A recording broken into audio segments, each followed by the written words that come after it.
Hello everyone, আসসালামু আলাইকুম। This is শ্রাবণ। আজকে আলোচনা করব এইচএসসির উৎপাদন ব্যবস্থাপনা ও বিপণন প্রথম পত্র প্রথম অধ্যায়। উৎপাদন কি?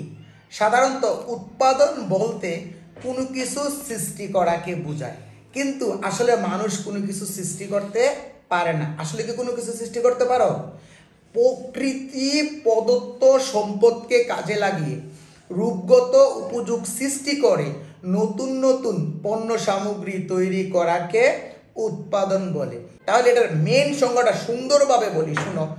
প্রকৃতি প্রদত্ত সম্পদকে কাজে লাগিয়ে রূপগত উপযোগ সৃষ্টি করে নতুন নতুন পণ্য সামগ্রী তৈরি করে যা দ্বারা অভাব পূরণ হয়, সেটাই সাধারণত উৎপাদন। যেমন তুলা থেকে কি হয়?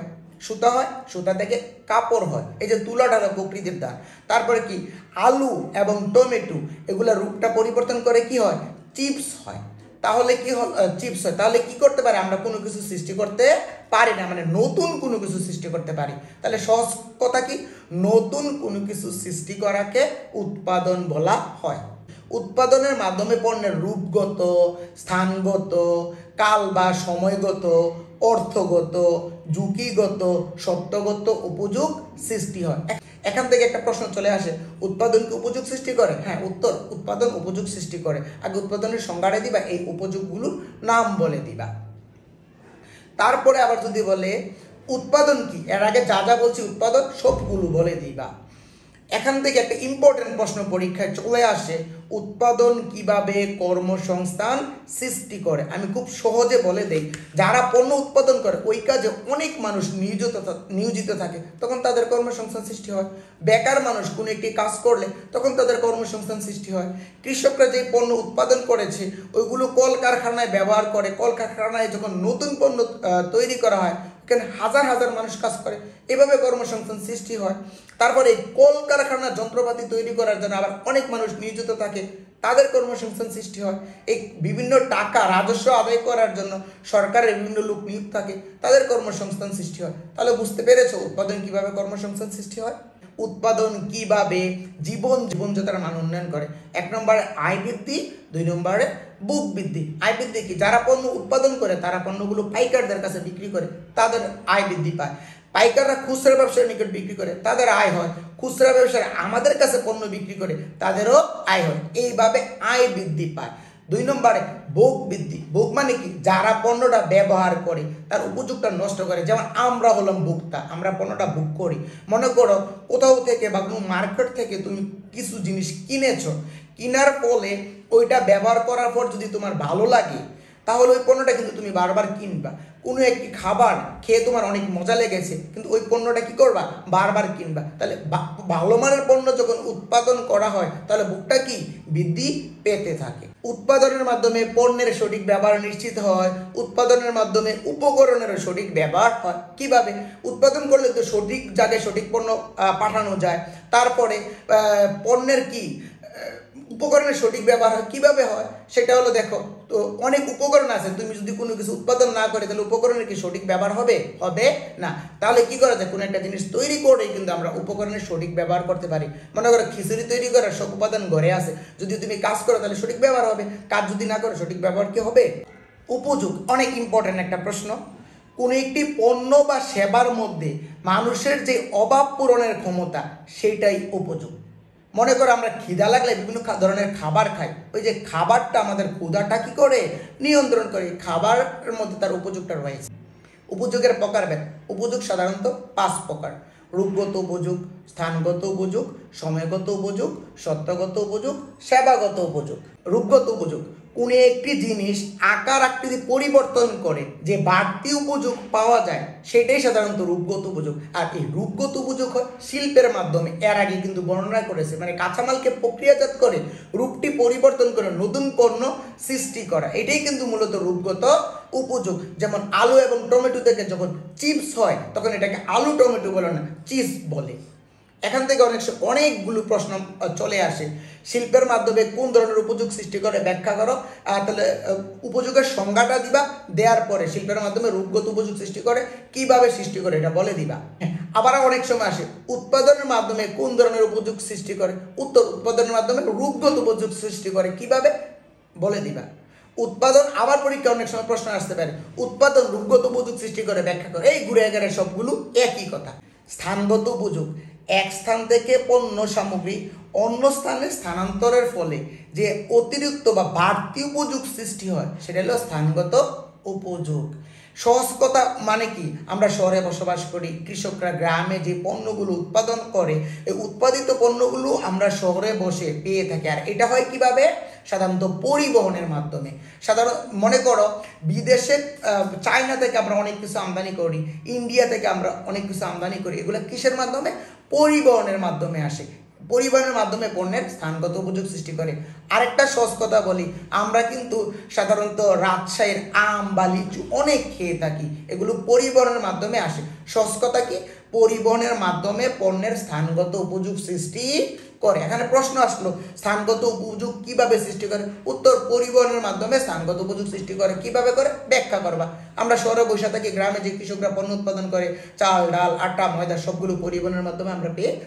সময়গত উপযোগ অর্থাৎ এক সময়ের উৎপাদিত পণ্য সামগ্রী সংরক্ষণ করে অন্য সময়ে যে বাড়তি উপযোগ পাওয়া যায় সেটা হলো সাধারণত কি? সময়গত উপযোগ। অর্থাৎ এক সময় পণ্য উৎপাদিত হয়েছে, এটা সংরক্ষণ করে অন্য সময়ে ব্যবহার করে যে বাড়তি উপযোগ পাওয়া যায় সেটা হলো কিন্তু সময়গত উপযোগ। যেমন দেখো, গুদামজাতকরণের মাধ্যমে এই কাজটা করা হয়।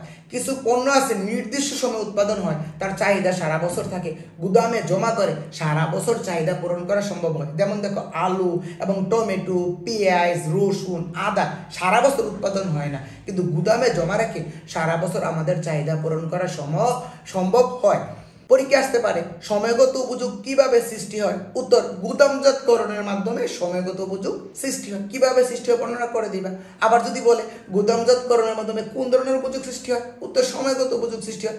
সত্যগত উপযোগ অর্থাৎ পণ্যের মালিকানা পরিবর্তনের ফলে যে বাড়তি উপযোগ সৃষ্টি হয় এটা হলো সত্যগত উপযোগ। যেমন দেখো, ক্রয় এবং বিক্রয়ের মধ্যে সত্যগত উপযোগ সৃষ্টি হয়। কিভাবে হয়? যখন তুমি পণ্য ক্রয় করো তখন মালিক কিন্তু তুমি, যখন পণ্যটা বিক্রি করো তখন কিন্তু তুমি মালিক না। কারণ কি? তুমি কি করো? মালিকানা স্থানান্তর করো। তাহলে সহজ কথা কি?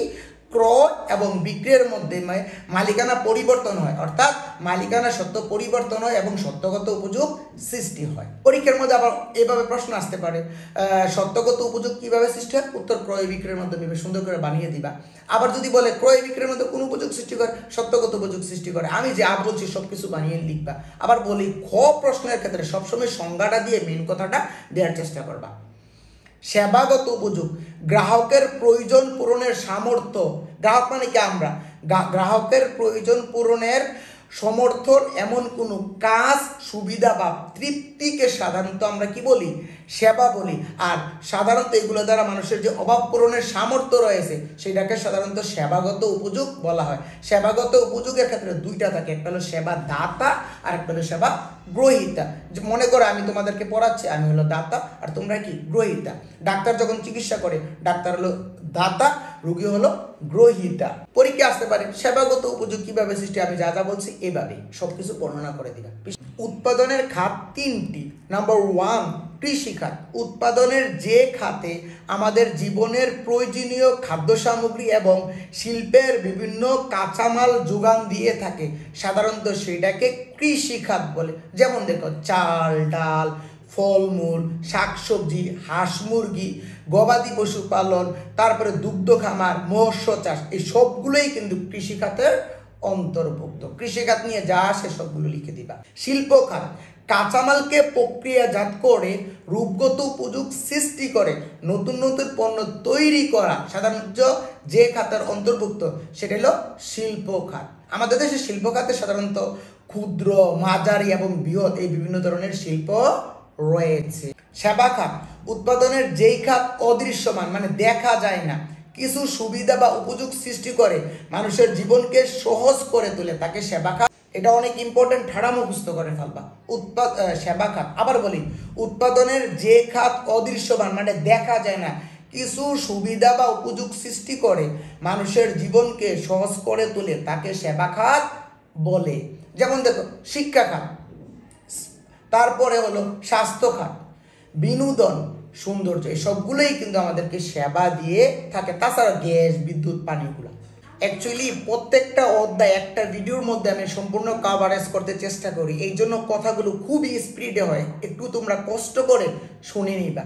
আর যদি তোমরা বলো যে স্যার একটু আস্তে আস্তে স্লো মোশনে বলেন, তাহলে একটা দিয়ে আমি 3টা ভিডিও মেক করতে হবে। আমি এটা চাচ্ছি না, যেহেতু আমি একা সবগুলো পড়াই, সবগুলো আমার মুখস্থ থাকার কারণে আমি খুব স্পিডে বলতে পারতেছি। তোমরা একটু কষ্ট করে মনোযোগ সহকারে শুনবা। উৎপাদনশীলতা, সহজ কথা, উৎপাদনশীলতা বলতে উদ্বৃত্ত সৃষ্টি করাকে বোঝায়। অর্থাৎ একই ধরনের উপকরণ ব্যবহার করে অতীতকাল থেকে বেশি পণ্য উৎপাদন করাকে উৎপাদনশীলতা বলা হয়।